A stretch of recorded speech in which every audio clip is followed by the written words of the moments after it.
I lost my arm in February of 1980, so that's 32 years ago.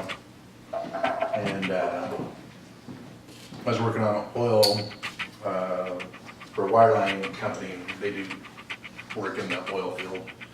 And whole rig collapsed and I got caught up in the junk. I was 75 feet up in the air. And it took them, I think the accident happened at 9:30 in the morning. They didn't get me cut down out of the, from 75 feet up in the air for a couple hours. And then, so I didn't get to the first hospital till 12:30 in the afternoon. And it was just a little podunk hospital, and the doctor took a look at me and goes, we can't do anything for you, so they gave me a couple of Tylenol, and, my arm was already detached, and they set the one arm, I kind of did there, and, wrapped it up with some gauze, and that hurt. Yeah, but probably 85 to 90% of people have phantom limb pain right after amputation. Okay. Well, let me rephrase that. Phantom sensations. Okay. Where they can feel the limb that has been amputated. But I think just occasional pain happens with situations like that. Okay. And then just a small percentage, maybe 15% of people have phantom pain occasionally. Like they'll have, if the weather changes really bad, then they'll start to have some pain.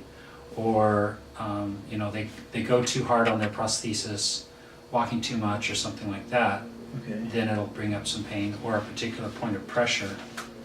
And then others, maybe 10%, have pain all the time from one or two different locations, and it's consistent and it's debilitating. It keeps them from wearing the prosthesis, it keeps them from even functioning. I mean, Okay.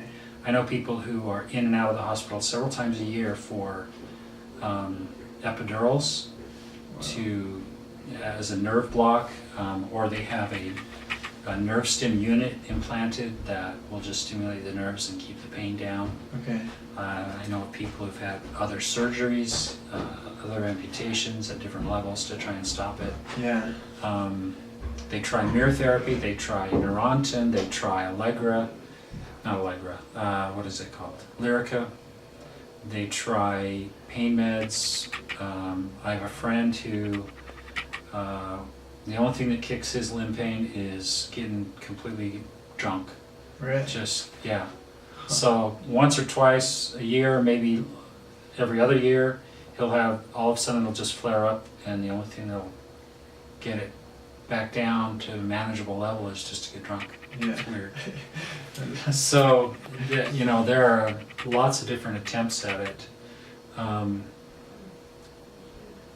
And it varies from a sensation of cramping in the toes, Okay. or a knife through the ankle, or like your foot is in a vise and just being squeezed. Those are the three most common that I hear.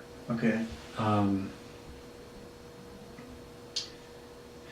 The ones that are really the long-term chronic ones, the pain is so intense from so many different locations that it's hard to even tell where it's from. It's just this massive blast of pain.